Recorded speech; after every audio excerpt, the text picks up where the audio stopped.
Assalomualaikum қазақ елі. Міне мен оқитын жерден Тартус қаласына бізді әкелді. Бәрі міне. Сіздерге де көрсеткім келеді мынандай керемет табиғат.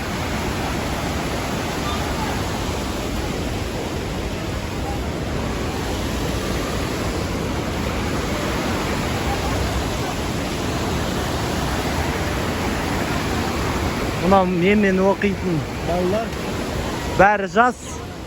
Ішіндегі ең кәрісі менмін.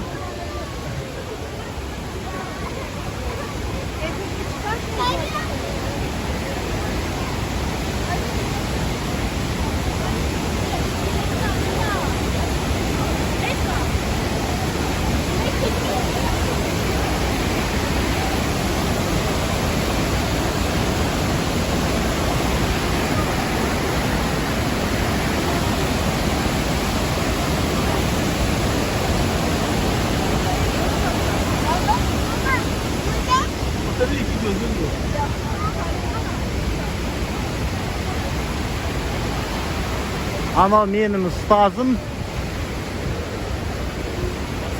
Neslihan hanım. Buna anao benim sınıftaşlarım. Qara to'g'ri kelgan.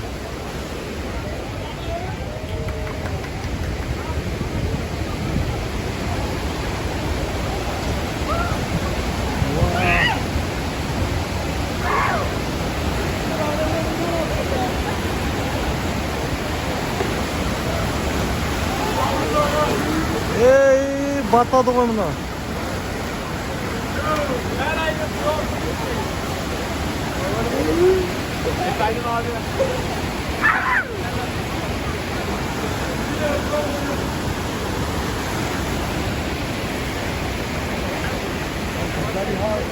Ben de izliyorum ya.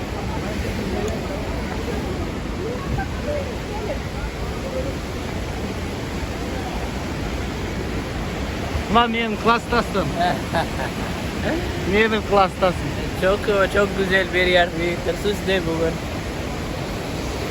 Tarsus alalım. Abi bunu tutsana.